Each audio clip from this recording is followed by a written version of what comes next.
Bienvenidos a otro mensaje de la serie Seguir a Cristo. Hay algo que comparten en común los grandes periodistas, los investigadores más meticulosos y los detectives de élite. Y es hacer las preguntas correctas. Formular aquellas preguntas que pueden lograr una confesión inesperada o guiarles al descubrimiento de una verdad que parecía ser un secreto. Así que todos nosotros también, de alguna forma, día a día nos hacemos preguntas sobre muchas cosas. No sé si usted, por curiosidad, en algún momento ha hecho algo así, pero, por ejemplo, recuerdo el día 23, lo tengo anotado en mi teléfono, el 23 de mayo de este año, mi hijo Jacob, de 7 años, me hizo una pregunta que a mí me llamó muchísimo la atención. Veníamos en el auto hablando de algo y de pronto él me lo pregunta en inglés y me dice, ¿cuál es el punto de la vida si de todos modos vamos a morir?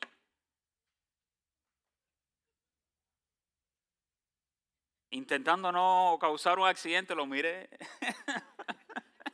7 años. Esa fue su pregunta, hermanos. ¿Cuál es el punto de la vida si de todos modos vamos a morir? Y así sigo anotando preguntas que él me hace. O algunas que sus hermanas cuando eran más pequeñitas me hacían. Pero todos nosotros nos hacemos preguntas. Algunas de esas preguntas tienen que ver con la existencia humana. Esa es una pregunta filosófica profunda. ¿Cómo es posible que desde pequeñitos comiencen a cuestionarse la vida o cuando escuchan hablar acerca de la muerte? Como mismo le digo, voy a una boda o hoy voy a bautizar, le he dicho, hoy voy a un funeral. Y me dice, ¿qué es eso?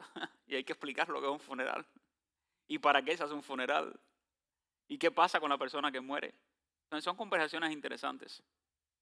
Y yo recuerdo que también comencé a hacerme algunas preguntas relacionadas con la existencia humana y la muerte cuando falleció mi abuelo paterno. Yo tenía un vínculo muy estrecho con mi abuelo paterno. Mi abuelo paterno tenía 80 y tantos años y se bañaba con sus nietos debajo de los aguaceros. Las casas con tejas que tenían canales y caía el chorro así, él nos decía, vamos muchachos, y ahí íbamos los nietos a bañarnos con mi abuelo.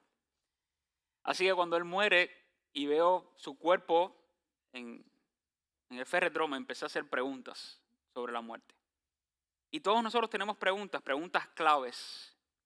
Hubo alguien también que siendo joven, ya no niño, pero sí joven, y pareciendo que no tenía necesidad alguna de hacerse preguntas sobre la eternidad, le presenta una pregunta a Jesús relacionado con el destino eterno.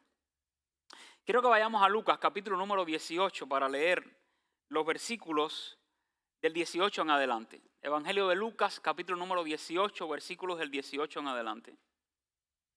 Va a aparecer también en pantalla para aquellos que no tienen su Biblia. Pero está en Lucas y también se registra en los paralelos de Mateo 19 y Marcos 10. Pero yo quiero que vayamos a Lucas, capítulo 18, versículos del 18 en adelante hasta el 30. Dice, un hombre principal le preguntó diciendo, Maestro bueno, ¿qué haré para heredar la vida eterna? Jesús le dijo, ¿por qué me llamas bueno? Ninguno hay bueno, sino solo Dios. Los mandamientos, ¿sabes? No adulterarás, no matarás, no hurtarás, no dirás falso testimonio, honra a tu padre y a tu madre.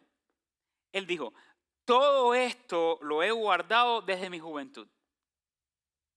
Jesús, oyendo esto, le dijo, aún te falta una cosa. Vende todo lo que tienes y dalo a los pobres y tendrás tesoro en el cielo.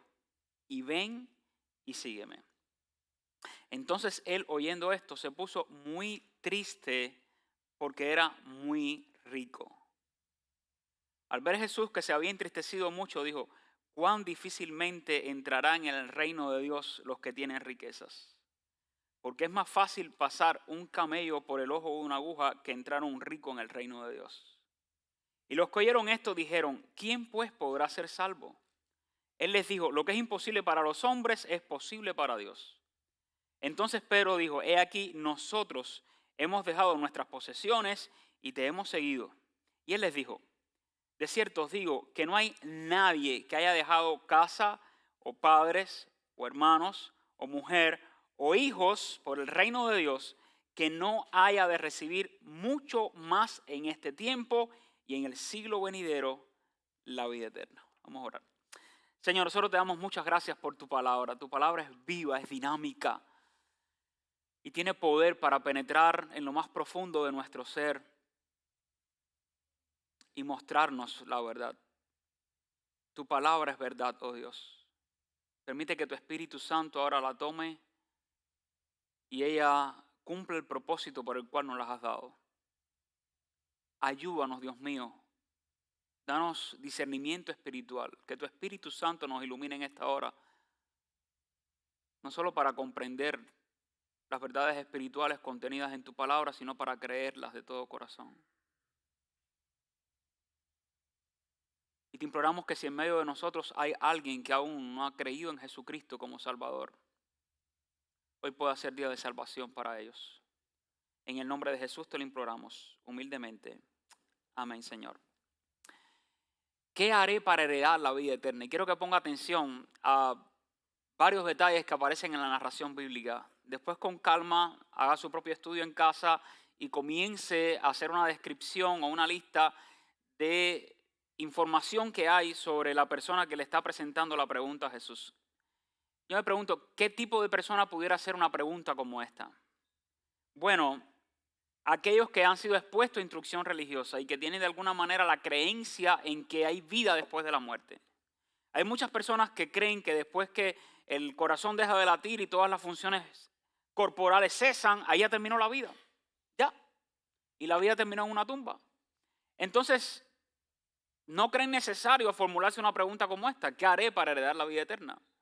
Esto se lo pudiera preguntar a alguien que cree que existe el cielo o que la vida es eterna.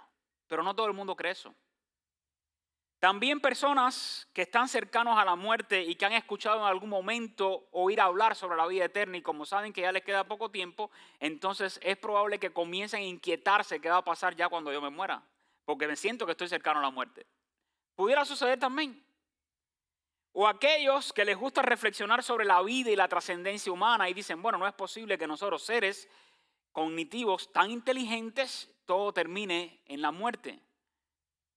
Algunos filósofos también se lo han preguntado, se lo preguntan personas también que luchan con sentimientos de culpa por pecados o errores del pasado y ellos mirando su pasado y reconociendo los errores que han cometido, entonces comienzan a tratar de asegurarse si ellos tienen vida eterna o no, o si van a ir al cielo o no, por cuenta de sus pecados. Y también teólogos o estudiosos de la doctrina cristiana. Pero quiero que vean quién fue el que formuló esta pregunta. Primero se dice que era un principal. Y este término principal en el Nuevo Testamento se utiliza también para señalar a algunos, por ejemplo, que eran principales entre los fariseos, gente principal entre los religiosos de la época. Pudo haber sido un fariseo. ¿Por qué lo digo? Porque dentro de los judíos también había quienes no creían en la vida eterna, como los saduceos, que era una secta de los judíos que no creían en la vida eterna. Los fariseos sí. Así que pudo haber sido un fariseo. Pero se nos dice además que era rico y que era joven. Y llama la atención porque si es joven y es muy rico, hay varias alternativas. O heredó la riqueza de sus padres o él fue capaz de generar riquezas y muy joven convertirse en algo rico. Pero generalmente nosotros creemos que el que es rico no tiene necesidad de pensar en cuestiones espirituales. Sin embargo, la Biblia aquí nos está presentando a alguien que aparentemente no tiene necesidad, porque materialmente lo tiene todo, de pensar en cuestiones espirituales, y menos aún en el destino eterno.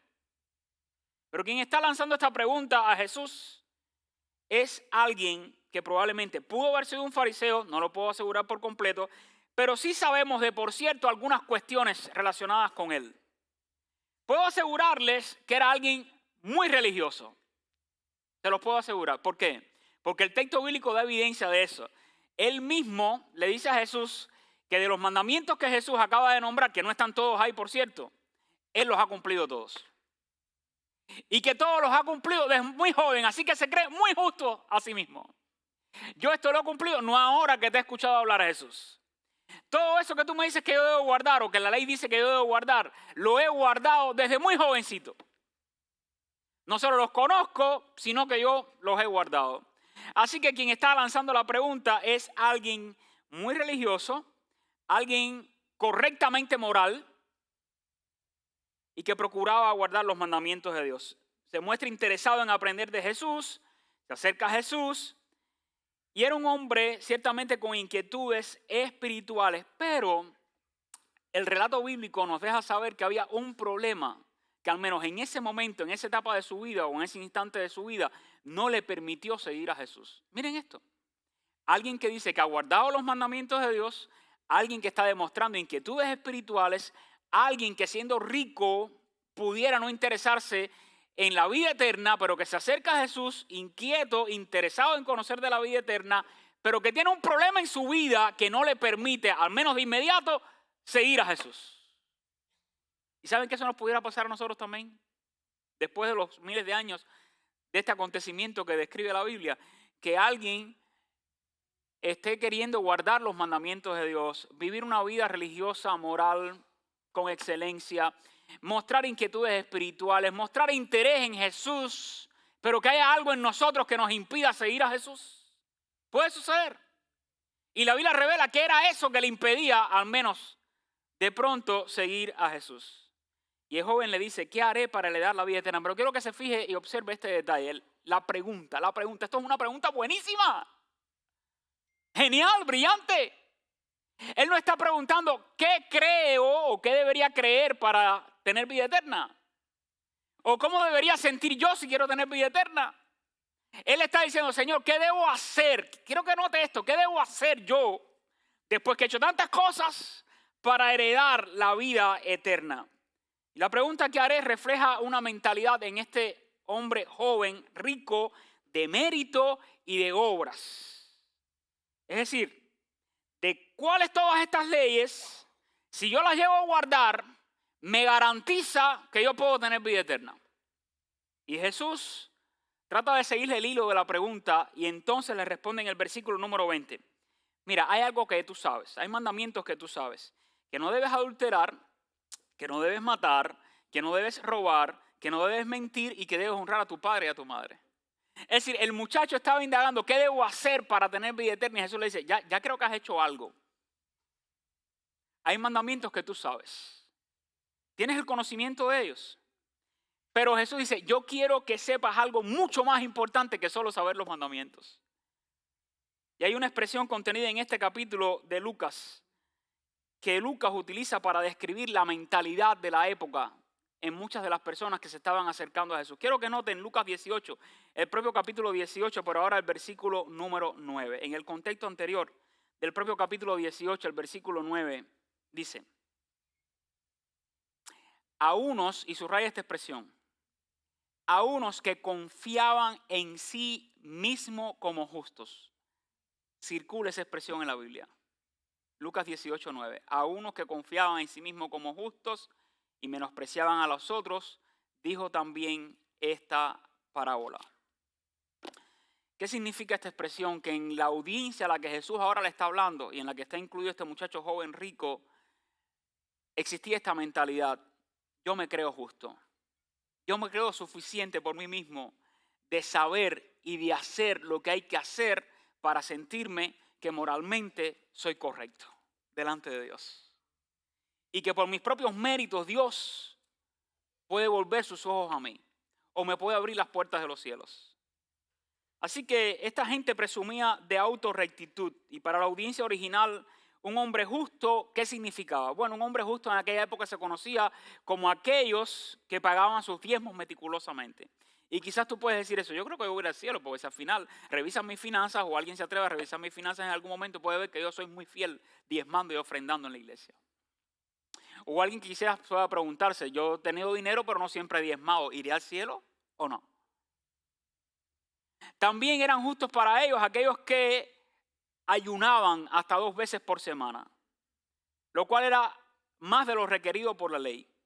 Aquellos se consideraban justos por no entrar en contacto con lo impuro o porque intentaban guardar los mandamientos de Dios. Y confiar en uno mismo como justo significaba en aquel momento creer que el cumplimiento externo de todas estas normas acumulaba méritos suficientes ante Dios. Y existe una mentalidad de autosuficiencia que veo que resurge hoy, aún en círculos evangélicos, y que se expresa en declaraciones como esta. Yo las he escuchado.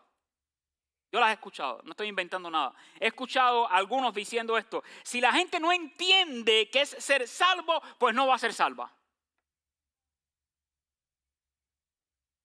Y hay hasta quienes le dan like y lo comparten y no saben ni lo que están diciendo ni lo que están compartiendo.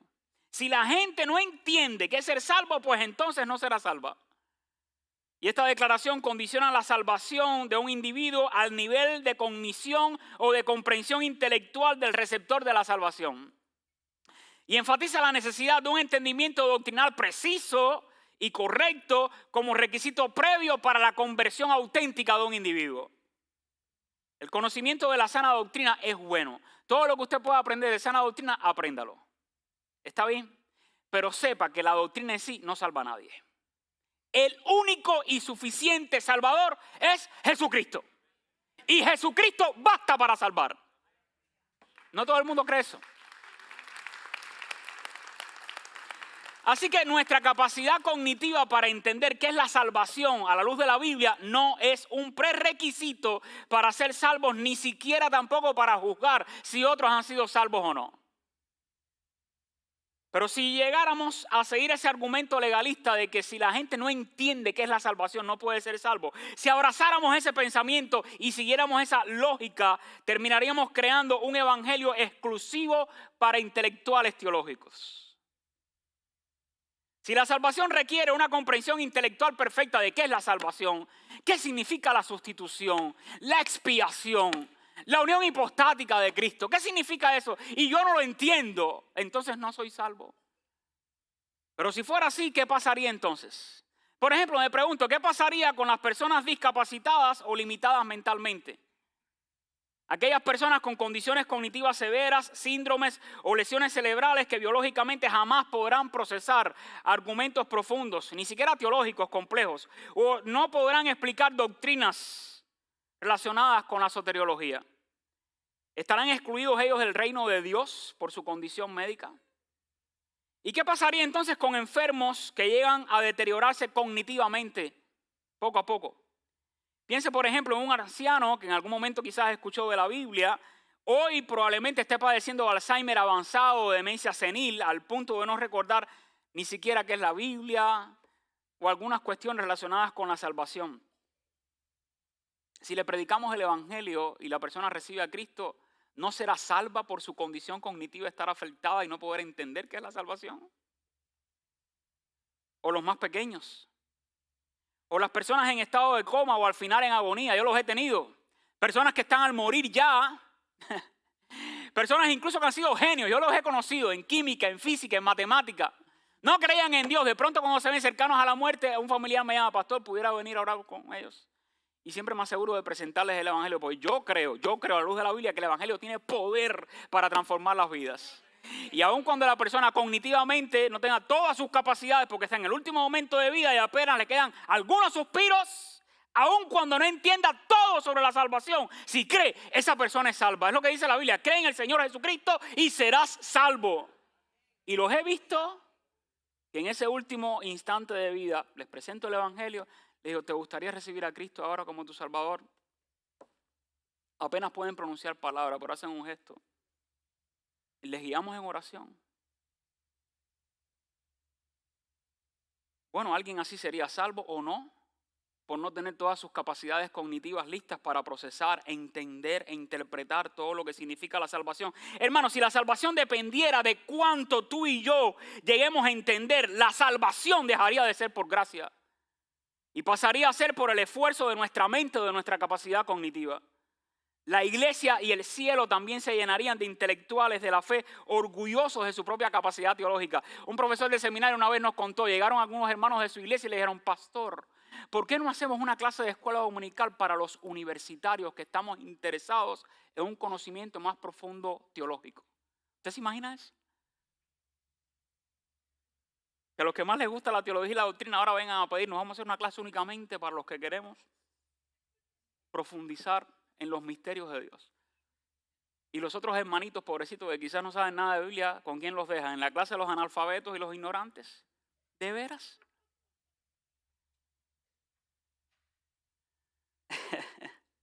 No, hermanos.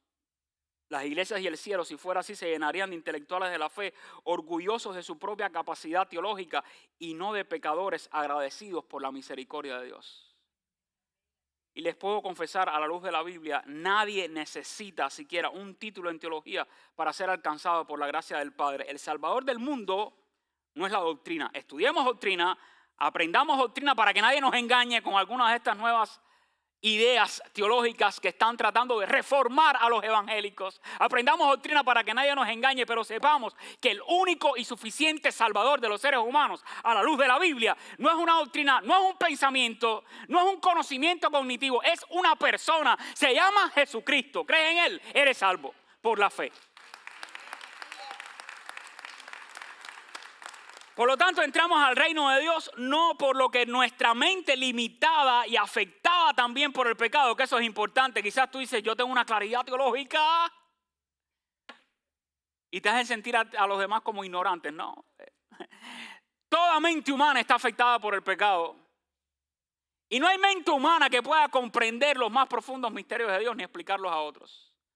Pero a veces quizás a algunos se les olvida. Pero nuestras mentes también son afectadas por el pecado. En Juan 17:3 se dice que es la vida eterna. El propio Señor Jesucristo lo dice.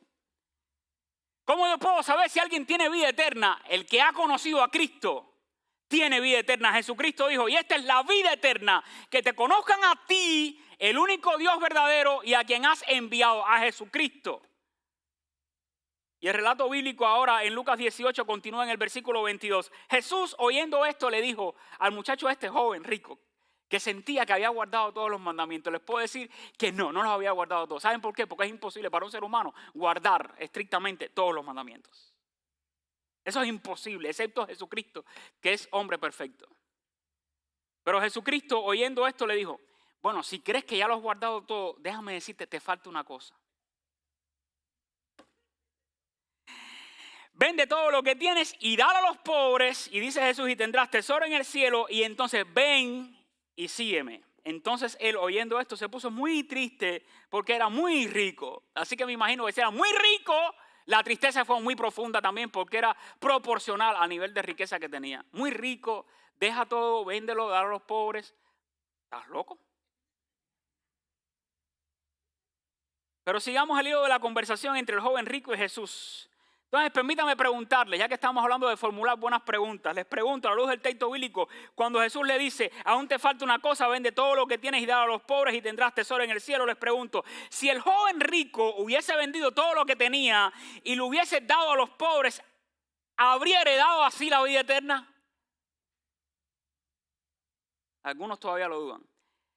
Hermanos, nadie jamás podrá salvarse por vender sus muchas o pocas posesiones y dárselas a los pobres. Nadie. Se nos dice que el joven experimentó tristeza, así que la causa fue que Jesús le señaló aquello que significaba la máxima prioridad para el joven. En su caso, riquezas. Muchas riquezas. Era un joven muy rico, amaba sus riquezas y ¿por qué puedo asegurarlo? La posibilidad de renunciar a sus riquezas lo entristeció en gran manera. Y para la audiencia que escuchaba aquella conversación, la justicia propia tenía un gran valor, recuerden eso. Así que quizás eso era su riqueza también. No solo el oro o el dinero que tenía. Para él su riqueza es, yo soy un hombre justo, yo he guardado todos los mandamientos, ese es mi tesoro. Cuando tú me comparas con otros pecadores, yo soy muy valioso, Dios, porque yo lo he hecho todo rectamente para ti. En cambio, Dios no. Así que quizás eso también pudo haber sido su riqueza, su moral, su religiosidad. Y no perdamos de vista que el joven rico también se creía muy justo a sí mismo. Mire el versículo 21, esto es lo que dice el texto bíblico. Yo he obedecido todos estos mandamientos, por cierto, desde que soy muy joven. Así que el joven que se mantenía joven, me llama la atención, no solo había sido cuidadoso en guardar uno o varios de esos mandamientos, sino que él creía, se pensaba a sí mismo que los había guardado todos, los que Jesús acababa de enumerar. Así que él no solo cree, sino que además se siente tan justo a guardar los mandamientos que declara ante Jesús y ante los demás que lo están escuchando, que él ha guardado la ley de Dios, al menos en estos puntos. No había adulterado, no había matado a nadie, era rico pero no le había robado a nadie, no había mentido tampoco, como algunos ricos acostumbran a mentir, y había honrado a su padre y a su madre. ¿En verdad los seres humanos somos capaces de guardar todos esos mandamientos? Puedo asegurarles que este joven rico no lo había logrado. Y si lo logró, falló en el primero. ¿Cuál es el primer mandamiento? Éxodo capítulo 20. No tendrás dioses ajenos delante de mí. ¿Y saben cuál era su Dios? Las riquezas o su autosuficiencia religiosa y moral. Su Dios era su dependencia propia, su dependencia hacia las riquezas. Pero en nuestro caso pudiera ser, aunque no tengamos riquezas, cualquier cosa que consideremos de mayor valor que Jesús. ¿Puede alguien salvarse guardando los mandamientos? Les regalo un libro que es precioso y que Pablo, inspirado por el Espíritu Santo, escribió a aquellos que pensaban que la ley, guardar los mandamientos, los podía salvar. Cuando vamos a Gálatas, capítulo 2, versículo 16, bien claro lo dice la Biblia. Sabiendo que el hombre no es justificado delante de Dios por las obras de la ley, por cumplir la ley, sino por la fe de Jesucristo. Nosotros también hemos creído en Jesucristo para ser justificados por la fe de Cristo y no por las obras de la ley, por cuanto por las obras de la ley nadie será justificado. Nadie. Y escucha ahora estas palabras de Jesús a la audiencia. Al ver Jesús que el joven se había entristecido mucho, versículo 24, dijo: ¿cuán difícilmente entrarán en el reino de Dios los que tienen riquezas? Y aquí hay otra buena pregunta. ¿Es que acaso las riquezas evitan que alguien herede el reino de Dios? ¿Son malas las riquezas en sí mismas? De ninguna manera. De hecho, conocemos a varios personajes en la Biblia que fueron muy ricos y amaron a Dios y tuvieron un corazón para Dios. ¿Se acuerdan de Job? Lee el libro de Job. Empieza diciendo todas las riquezas que tenía Job. El hombre más rico del oriente en aquella época. Luego vemos al propio Abraham descrito como un hombre extremadamente rico en ganado, en plata, en oro, pero es recordado sobre todas las cosas como un amigo de Dios. El rey David, por cierto, no nació rico. Heredó el trono, se hizo rico. Luego su hijo Salomón, quien llevó el reino de Israel a su época de oro y de mayor esplendor. Pero en el Nuevo Testamento también aparece una mujer rica. Desde aquella época, mujeres generando riquezas, pero que tenía un corazón para Dios. Lidia de Tiatira era una próspera comerciante de telas de púrpura. Dice que en aquella época todo aquello generaba muchísimo dinero, así que tenía un negocio de lujo en la época romana. Y ella llegó a utilizar sus recursos para financiar el ministerio del apóstol Pablo y hasta hospedar a otros creyentes en su casa. Así que las posesiones y el dinero sí logran algo, pueden lograr algo en los seres humanos. Nos pueden generar sensación de poder, nos pueden generar sensación de suficiencia y hasta de seguridad. Y es una realidad indiscutible. El dinero puede llegar a abrir muchas puertas y puede llegar a resolver varios problemas, pero escuche esto, el dinero jamás comprará la salvación. La autosuficiencia genera falsa seguridad y eso era algo que tenía el joven. El joven rico creía que había guardado todos los mandamientos, pero estaba incumpliendo el primero. No tendrás dioses ajenos delante de mí. Y Cristo aquí, por cierto, no está condenando las riquezas. Más bien nos está dejando saber que mientras dependamos más de lo que poseemos o de lo que más valoramos, seremos incapaces de seguir a aquel que nos salvó. Les repito esto, hermanos. Creo que es una lección espiritual importante que nos está revelando las Escrituras. Mientras tú y yo dependamos de lo que poseamos, sea mucho o sea poco, o quizás una persona, o quizás lo que tú posees es el orgullo propio por creerte muy religioso, o cualquier otra cosa, porque acostumbras a hacer bien a los demás, o porque eres una de las personas más fieles en la iglesia, en tu asistencia, o en tu servicio, o en lo que sea. Escucha esto, mientras dependamos de lo que poseemos, y eso que poseemos es lo que más valoramos, seremos incapaces de seguir fielmente a aquel que nos salvó. Y este diálogo ocurre en un contexto donde anteriormente Jesús dijo, y quiero que noten esto porque nos ayuda a interpretar con claridad el texto bíblico. En ese mismo contexto de Lucas 18, Jesucristo está diciendo, dejen que los niños vengan a mí, no se lo impidan, porque de los tales es el reino de los cielos. De cierto os digo, y ahora mira esta parte, en Lucas 18, versículos 16 y 17, dice, de cierto os digo que el que no recibe el reino de Dios como un niño, no entrará en él. ¿Qué está queriendo decir Jesús con estas palabras? Creo que Jesús está elevando el valor de la total dependencia en Él así como los niños demuestran dependencia en sus padres para existir y para vivir. El joven rico venía a Jesús para saber cómo recibir la vida eterna y llegó con la actitud no de un niño, con la actitud de nosotros los adultos, una actitud de autosuficiencia en lo que hacemos para lograr un resultado.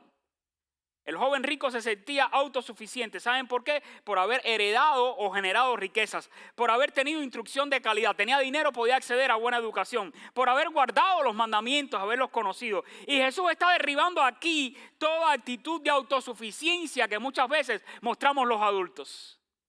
Jesús deja muy claro a su audiencia y también a nosotros hoy un principio que considero clave en el reino de Dios. Entramos al reino de Dios con la dependencia de un niño, no con la autosuficiencia de un adulto. Seguimos a Jesús cuando demostramos la misma dependencia de Dios que demuestran los pequeños. Seguir a Jesús, amados hermanos, no es un acto de madurez, de justicia propia, sino una actitud de rendición a Él como un niño depende de su padre. ¿Queremos tú y yo un termómetro para medir qué tan contaminado está nuestro corazón de autosuficiencia y de justicia propia? Observa y reflexiona sobre cómo pensamos y reaccionamos muchas veces ante la fe que declara un niño.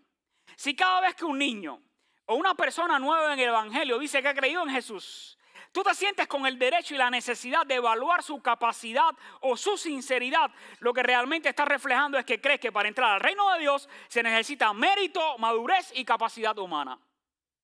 Nuestra sospecha hacia un niño que ha creído en Cristo y hacia la persona que dice que ha recibido a Cristo revela nuestra propia confianza en nosotros mismos y no en lo que Dios soberano puede hacer. Si caminamos hoy por los salones del ministerio de niños de esta iglesia, creo que nos encontraremos con los verdaderos gigantes de la fe. Mientras nosotros los adultos muchas veces debatimos qué es la salvación, gestionamos nuestra propia autosuficiencia, esos niños están sentados hoy allí recibiendo la gracia de Dios con manos abiertas y un corazón que simplemente confía en Jesús. Mientras nosotros quizás nos preguntamos o cuestionamos si un niño realmente ha creído en Cristo o entiende con claridad el Evangelio, permítame decirte que a la luz de la Biblia ya ellos están viviendo el Evangelio. Los niños no necesitan aprender a ser como nosotros. Somos nosotros los adultos los que necesitamos urgentemente recordar cómo depender de Dios como lo hacen los niños. Es lo que dice Jesús. Así que, amados hermanos, jamás olvidemos las palabras del Señor Jesucristo. Dejen que los niños vengan a mí, no se lo impidan, de ellos es el reino de los cielos. Y les digo que si no recibimos el reino de Dios como un niño, no entraremos en el reino de los cielos. Por lo tanto, nuestra autosuficiencia y autojusticia no sirven ni para salvarnos y tampoco para llegar a convertirnos en discípulos genuinos de Cristo. Quiero preguntarte para que reflexionemos mutuamente. ¿En qué área de tu vida o en qué área de mi vida tú y yo estamos actuando u operando como si no necesitáramos de Dios? Porque una de las preguntas claves contenidas en este texto bíblico de Lucas 18 es ¿qué haré para heredar la vida eterna? Y yo creo que aquí está la idea principal y esta es la respuesta. Jesucristo es todo lo que necesitamos para recibir la vida eterna. Él basta. Jesucristo es todo lo que necesitamos para recibir la vida eterna. En Gálatas 2:21 dice, no desecho la gracia de Dios, dice Pablo. Pues si por la ley fuese la justicia, es decir, si yo fuera a ser justificado por guardar los mandamientos de Dios, entonces Cristo murió de más. Su sacrificio no es suficiente. Si además de todo lo que Cristo hizo en la cruz y de su muerte y del derramamiento de su sangre y su sepultura y su resurrección, si además de todo eso yo tengo que añadir algo más, entonces la muerte de Cristo no es suficiente. Y Él lo es. Cristo es suficiente Salvador. ¿Sabes por qué? Porque es imposible para cualquier ser humano salvarse a sí mismo. Y termina el pasaje diciendo en el versículo 25 en adelante, porque es más fácil pasar un camello por el ojo de una aguja que entrar un rico en el reino de Dios. En otras palabras, es imposible que un hombre pueda salvarse a sí mismo. Y los que lo oyeron dijeron, ¿y quién pues podrá ser salvo? Y Él les dijo, lo que es imposible para los hombres es posible para Dios. En otras palabras, para ser salvos y heredar la vida eterna se requiere depender como niños en Jesucristo. Depender y confiar en lo que Él hizo en la cruz, en lo que hizo por nosotros y en su resurrección. Entonces Pedrito, me encanta Pedro, dijo: he aquí nosotros hemos dejado nuestras posesiones y te hemos seguido. No está alardeando de nada, está diciendo una realidad. Ellos lo habían dejado todo. Ustedes recuerdan, Pedro, que algunos piensan que ahí fue el primer papa, estaba casado, tenía mujer. Jesús le sanó a su suegra y dejó su casa, que significa su comodidad, sus bienes, para seguir a Jesús. Y dejó a su mujer y dejó a su familia y siguió a Jesús. Y dejó las redes y dejó la barca y siguió a Jesús. Y dejó su negocio que le daba una entrada financiera estable y lo dejó y siguió a Jesús. Es verdad que lo había dejado todo. Pero miren la respuesta que le da Jesús. Y aquí hay una pregunta importante sobre el discipulado. ¿Vale la pena seguir a Jesús y dejar todo lo que tiene un valor monetario, material, sentimental? En el caso de Pedro, ¿valía la pena? Es lo que está preguntando Pedro. Y él les dijo, Jesucristo les responde: de cierto os digo que no hay nadie que haya dejado casa o padres o hermanos o mujer o hijos por el reino de Dios que no haya de recibir mucho más, subraya esa expresión, que no haya de recibir mucho más en este tiempo y en el siglo venidero la vida eterna. ¿Quieres saber cuántas cosas ganamos en Cristo para seguirle a Él? Una nueva naturaleza, somos nueva criatura. Y por muy sucio y oscuro que haya sido nuestro pecado, cuando una persona se arrepiente de sus pecados y cree en el sacrificio de Cristo, en lo que Cristo hizo por él, el Señor lo transforma y lo cambia, hermanos. Y lo hace una nueva persona. Aunque otros lo duden, Dios lo hace, porque Dios transforma las vidas. Venimos a formar parte de una familia espiritual. Tenemos vida eterna. Tenemos propósito para vivir. Cambia nuestra cosmovisión. Empezamos a vivir una vida plena, mejor, de mejor calidad. Aquellos que estuvieron esclavizados en vicios que los tenían ya que parecían un guiñapo en este mundo, Dios se los rescató y les dio una mejor calidad de vida. No solo la vida eterna para cuando lleguen a su presencia, desde aquí ya están viviendo una mejor calidad de vida. El relato del joven rico aparece en 3 evangelios, puedes leerlo también en los sinópticos, también en Mateo 19, en Marcos 10. Pero si analizamos minuciosamente la evidencia interna textual, el texto bíblico aquí en Lucas y en los otros evangelios, tampoco cierra la puerta de forma definitiva para el futuro de aquel joven. Después que les releí varias veces los diferentes relatos en los 3 evangelios, me dije, bueno, ¿y a dónde fue a parar este joven? Porque la Biblia dice que se fue muy triste. ¿Significaría eso que nunca más regresó a Jesús? Porque al final este era un hombre con inquietudes espirituales sinceras y honestas. Era un hombre interesado en conocer de Jesús.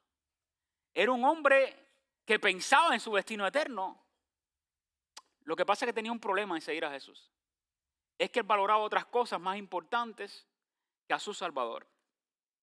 Y creía que por lo que hacía podía recibir la vida eterna. Pero ¿saben qué creo? Que no hay ningún versículo posterior en el Nuevo Testamento que nos diga explícitamente que él haya regresado después. Pudo haberlo hecho, pero tampoco nos dice que nunca regresó más a Jesús. Se fue muy triste, solamente eso. Así que tampoco veo en el Nuevo Testamento una declaración de una condena eterna irrevocable para este joven que se fue triste. Y a veces sucede así, déjenme decirle, a veces alguien se acerca a la iglesia con inquietudes espirituales, comienza a escuchar verdades profundas de la palabra de Dios que lo confrontan con la realidad de lo que somos los seres humanos, que somos pecadores, que no podemos salvarnos a nosotros mismos, y como que se incomoda y por un tiempo se aleja. Pero eso no significa que no regrese. Ahí está la palabra sembrada. Y he visto mucha gente que de pronto como que expresan algún tipo de rechazo a las cosas espirituales, pero después hay circunstancias en su vida que nuevamente los atraen a Jesús. Y empiezan a recordar todo lo que se les sembró con la palabra de Dios. Eso pudo haber sido el joven. Quiero que note algo interesantísimo que hay en el Evangelio de Marcos, capítulo 10, versículo 21. Quiero que lo vea conmigo. Marcos nos está regalando un detalle que Lucas no menciona, Mateo tampoco, pero que cambia por completo cómo pudiéramos llegar a ver esta historia, el final de esta historia. El texto dice, entonces Jesús, mirándole, lo amó. Y le dijo, una cosa te falta. Déjenme decirle, en el Nuevo Testamento hay varias veces en que esta expresión aparece, que Jesús mira y ama. ¿Recuerdan ustedes cuando Jesús vio a las multitudes? ¿Cómo estaban las multitudes? Desamparadas y dispersas como ovejas que no tienen pastor. ¡Perdidas! Pero dice la Biblia que cuando Jesús las miró, sintió ¿qué? Compasión de ellas.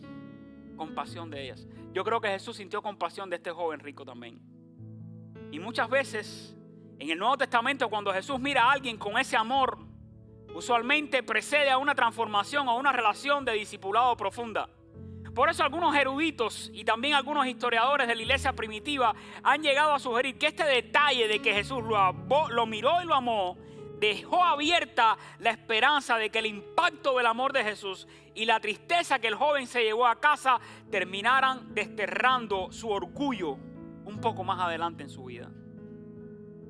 Yo creo que solo lo sabremos en la eternidad. Quizás llegamos al cielo y tenemos la sorpresa de que el joven rico está ahí.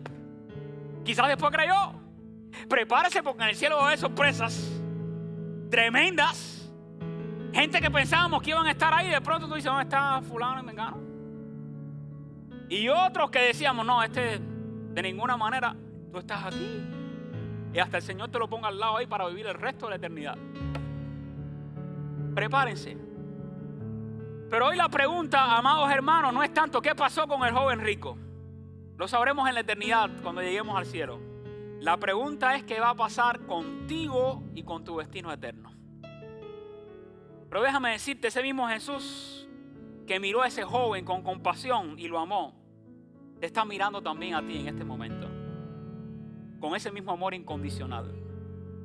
Él conoce nuestras autosuficiencias, nuestros ídolos que nos hemos creado y nuestros intentos de justificarnos a nosotros mismos, pero aún así dice la Biblia que Dios nos ama. Y al igual que este hombre rico, hoy Jesús te dice, una cosa te falta. Suelta el control de tu vida. Deja de depender en tus propias fuerzas, en tu propia justicia. Ven, cree y sígueme. Y mi invitación para ti es que no dejes esta decisión para después. Que no te vayas hoy de aquí triste ni cargado o cargada, porque hoy puede ser el día de salvación para ti. Hoy puede ser ese paso de fe que tú y yo siempre deberíamos dar, como lo da un niño rindiéndose al amor de un padre. Y así recibas hoy el regalo de la vida eterna que únicamente Jesucristo y solo por la fe te quiere dar. El Salvador te está mirando hoy. ¿Por qué no respondes a su llamado? Quiero invitarte, como dice la Biblia, yo y todos los que somos creyentes somos embajadores de Cristo. Hoy quiero invitarte en el nombre de Cristo a que tú te reconcilies con Dios. ¿Cómo lo hago, pastor? Reconociendo que únicamente Cristo puede salvarte y que sin Cristo todos estamos perdidos. ¿Te gustaría recibir el regalo de la vida eterna hoy? Entonces quiero invitarte a que cierres tus ojos ahí donde estás, por favor. Cierra tus ojos. Confiésale ahora mismo a Dios tus pecados y dile, Dios, he pecado contra ti y te pido perdón. Reconozco que soy pecador y me arrepiento de todos mis pecados. Creo que Jesucristo puede salvarme y ahora recibo a Cristo en mi vida como mi Salvador.